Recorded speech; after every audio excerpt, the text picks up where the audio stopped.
साथ ही एक बहुत ही बड़ी एक बुरी खबर निकल के आ रही है कि बेटा जो अभी 2018 और 2019 में जो शिक्षक भर्ती हुई थी, जिसमें लगभग 69,000 बच्चों का शिक्षक की पद पे नियुक्त कर दिया गया था और उनको आज ड्यूटी करते हुए 5 साल हो भी गए हैं। कितने साल? 5 साल हो गए हैं।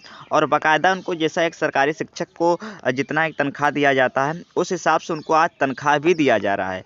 फिर अचानक एक याचिका दायर होती है कोर्ट में और कोर्ट ये फैसला सुनाता है कि इस भर्ती में क्या हुआ है, जो 69,000 भर्ती हुई है उसमें एक क्या हुआ है, आरक्षण घोटाला हुआ। क्या हुआ है? आरक्षण घोटाला हुआ है।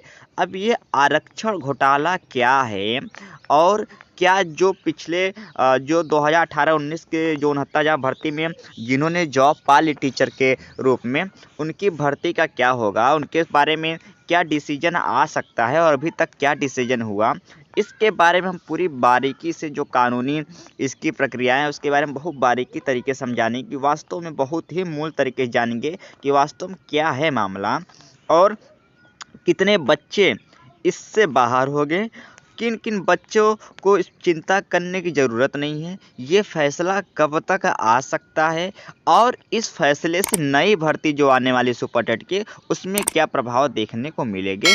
साथ में इसमें सबसे ज़्यादा कौन सी कैटेगरी वालों को फ़ायदा होगा, EWS, OBC, SC या ST। बेटा ठीक, तो अब ये पूरा न्यूज़ जो मैं आप सबके सामने दे दिया, आप इस न्यूज़ को पूरा पढ़ भी सकते हैं अपने सुविधा के अनुसार। बाकी इस पूरे न्यूज़ में कहा क्या गया, आइए हम इसको थोड़ा सा एक हम बहुत ही शॉर्ट तरीके से समझेंगे वास्तव में इस न्यूज़ में क्या है और इस न्यूज़ को जानना ज़रूरी क्या है। तो बेटा आप न्यूज़ पढ़ सकते हैं। बाकी आइए चलते हैं, हम जानते हैं इस पूरे न्यूज़ का मतलब क्या है। तो देखो बेटा, पहले तो आप समझ लीजिए कि ये जो मैटर क्या हुआ है, आप इसको बोला जा रहा है आरक्षण घोटाला। क्या बोला जा रहा है बेटा? आरक्षण घोटाला। आरक्षण घोटाला बोला जा रहा है। अब इसे आरक्षण घोटाला नाम क्यों दिया जा रहा है, इसको आइए समझते हैं। तो देखो बेटा, हुआ क्या था कि जो कट ऑफ गई थी SC ST का, वो कट ऑफ कितना गया था? 97 गया था। कितना गया था? 97 गया था। 97, 96, 97 तक गया था बेटा ठीक। अब बेटा आप समझिए एक चीज़ को कि उस समय जो उस समय मेरिट बना था, दो चीज़ों मेरिट बना था। आपका जो हाई स्कूल इंटर में कितना मेरिट है, हाई स्कूल जिसको गुणांक बोलते थे, और एक आपका सुपर टेट में कितना नंबर है, इन दोनों को मिलाकर मेरिट बनता था ठीक बेटा। और जिनका 97 से ज़्यादा नंबर था उनको जनरल जो, क्योंकि भाई जो पोस्ट आया था उसमें जनरल का टीचिंग का पोस्ट था, OBC SC category wise post था। तो बेटा जिनका ज़्यादा आया था, यानी जिनका 97 ज़्यादा आया था, उनको जनरल वाले सीट पे नियुक्ति दे दी गई थी। और जिनका कम आया था उनको SC यानी जो रिजर्व कैटेगरी है, SC रिजर्व कैटेगरी में, आप समझिए केवल SC ST की बात नहीं कर रहे हैं, आप समझ लीजिए कि उनको उनके ही सीट पे ही जो है नियुक्ति दे दी। जिनका 97 से कम आया था उनको उनके ही सीट पे नियुक्ति दे दी गई थी। इसी तरीके से OBC में भी क्या था कि OBC में जिसका नंबर ज़्यादा आया था उनको जनरल कैटेगरी दे दी गई थी, और यानी रिजर्व कैटेगरी में नहीं, वो उनको जनरल कैटेगरी में दे दी गई थी जॉब, और साथ में जनरल कैटेगरी की सीट पे दे दी गई थी। और जिनका कम आया था उनकी रिजर्व कैटेगरी पे ही दे दी गई थी। अब इसमें कम ज़्यादा का मैटर थोड़ा समझते हैं कि देखो बेटा, आप इस चीज़ को समझो। अब मान लेते एक बच्चा ऐसा है कि उसका जो है सुपर टेट में 97, कितना बेटा है सुपर टेट में उसका? 97 है। और जब उसका हाई स्कूल इंटर और BA वगैरह का जब मेरिट जोड़ा गया तो उसका गुणांक कितना है, आप इसको थोड़ा समझिए, अच्छे समझ लीजिए तो आपको पूरा मैटर समझिएगा और आप अंदाज़ा लगा सकते हैं कि कौन कौन इसमें बाहर आ जाएगा। बेटा मान लेते उसका सुपर टेट में 97 है बेटा, और मान लेते 10 नंबर किसका उसमें आ गया, उसका गुणांक में 10 नंबर जुड़ गया। अब इसका टोटल जो नंबर हो जा रहा है, कितना हो जा रहा है? 107 नंबर। बेटा इस 107 नंबर हो जा रहा है, यानी ये किस में फाइट करने लगा? जनरल में। अब इसको जॉब किस में दे दी गई थी? जनरल जो सीट थी उसमें इसको टीचर के रूप में नियुक्ति कर दिया गया था बेटा ठीक।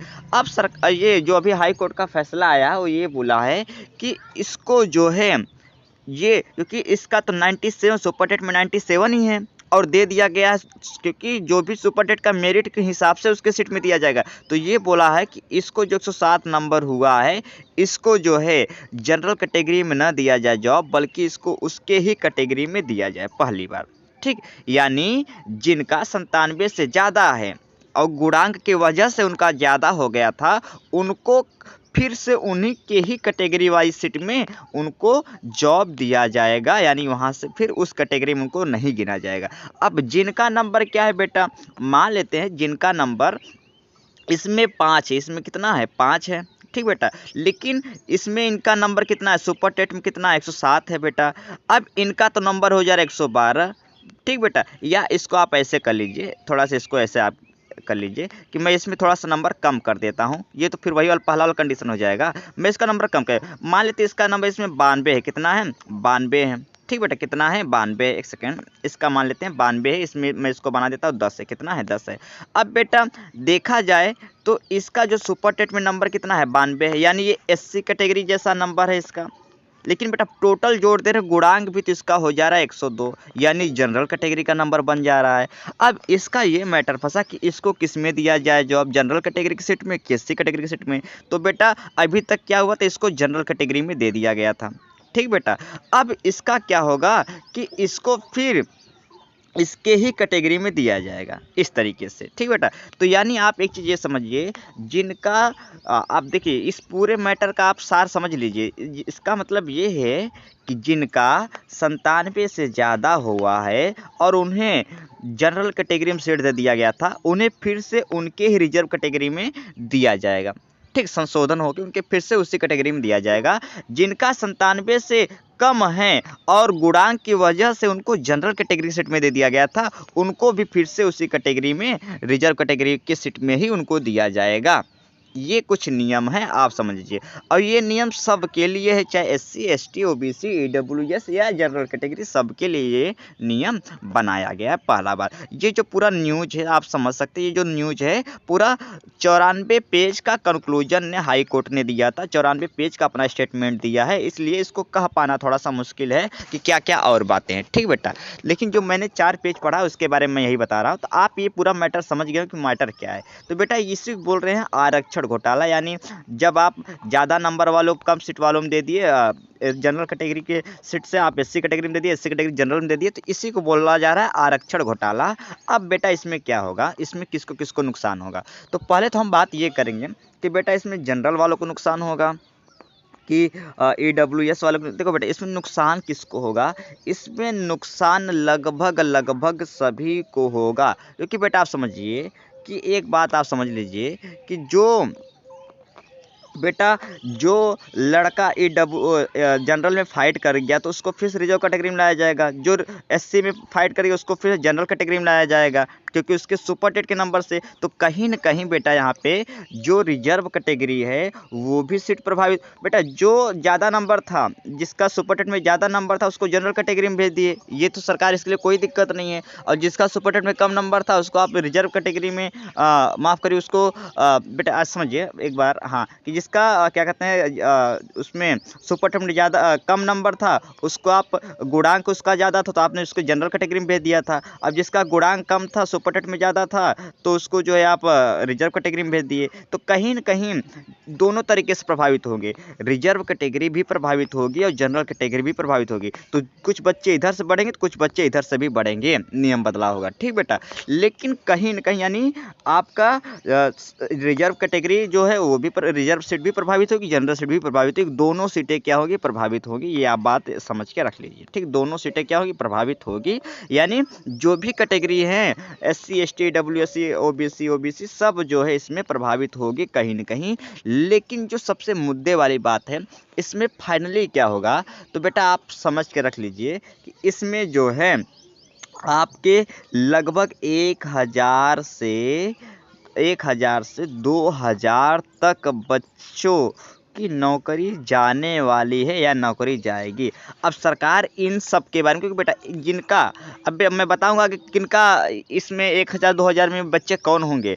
पहले तो हम बात करेंगे 1 से 2000 बच्चों की नौकरी जो पा चुके हैं 5 साल में इनकी जाने वाली है, ये पूरी संभावना है, ठीक बेटा। अब बात करेंगे फिर सरकार इनके लिए क्या करेगी। तो बेटा देखो इनके लिए क्या करेगी सरकार, दो काम करेगी, या तो इनके लिए नई भर्ती निकालेगी या फिर इनको फिर पहले की तरह संविदा पे इनको शिफ्ट कर दिया जाएगा, यही सरकार करेगी। क्योंकि बेटा 1 से 2 हज़ार बच्चों की संख्या जो 5 साल से हो गए, इनके लिए कुछ न कुछ रियायतें दी ही जाएगी। तो ये बात हुई। अब आप बात करेंगे कि सर कैसे कैसे कौन कौन इसमें ये जो है कौन किन किन की नौकरी जा सकती है। तो बेटा देखो अगर मान लेते हैं, मैं एक अनुमान लगाता हूँ, मान लेते हैं 97 कट ऑफ गया, तो उस बार मान लेते हैं 97 कट ऑफ गया था। अब कोई बच्चा ऐसा है 98 है, ये क्या हो गया, ये सेलेक्ट हो गया था, तो ये क्या हो गया, तो सेलेक्ट हो गया था। तो बच्चा ऐसे बच्चे जिनका 1-2 नंबर ही ज़्यादा है और वो सेलेक्ट हो गए थे, ऐसे बच्चों की नौकरी जाने के 99% चांस है। अगर 90 मान लेते हैं, 98 नंबर की संख्या कम से कम अगर 10,000 हो गया तो ठीक है, उसमें से भी फिर देखा जाएगा और बाकी चीज़ें।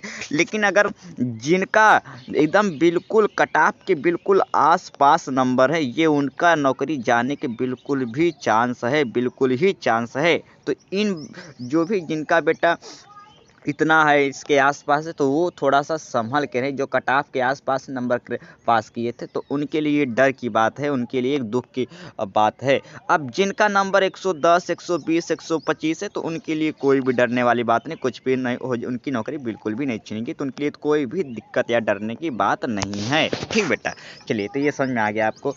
तो बाकी आज का बस यही था कि बेटा जो हमने प्रश्न लिया था कि कौन कौन बाहर होगा, तो मैंने एक बार प्रश्न को रिवीजन कर दे रहा हूँ। पहला चीज़ तो यही है बेटा कि आरक्षण घोटाला घोटाला मतलब क्या, रिजर्व सीट से जो बच्चे सुपर टेट के आधार पे ही उनको जो है रिजर्व कैटेगरी या फिर जनरल कैटेगरी में काउंट किया जाएगा। पहली बात ये। दूसरी बात ये हुआ कि जो है जो इसमें 1 से 2 हज़ार बच्चे प्रभावित होंगे, 1 से 2 हज़ार बच्चे प्रभावित होंगे। जिनका सिलेक्शन कट ऑफ के आसपास नंबर पे हुआ था, उनके लिए थोड़ी सी यहाँ पे दिक्कतें वाली बात यहाँ पे देखने को मिलेगी। ये हो गया हाई कोर्ट ने जो फैसला सुनाया है बेटा। ठीक, अब बात करेंगे कि फिर उसके बाद ये इसका निर्णय कब तक आ सकता है। तो हाई कोर्ट ने बेटा बोला है कि सरकार जो है 3 महीना के भीतर, सरकार कब, 3 महीने के भीतर इस पूरी प्रक्रिया को फिर से वो क्या करे, इस चीज़ में अपना एक मेरिट सूची जारी करेगी, फिर से आरक्षण को सुधारेगी, संशोधन करेगी, उसके हिसाब से फिर से लिस्ट निकालेगी, जिसमें बच्चों का जिनका जिनका हुआ उनको जो है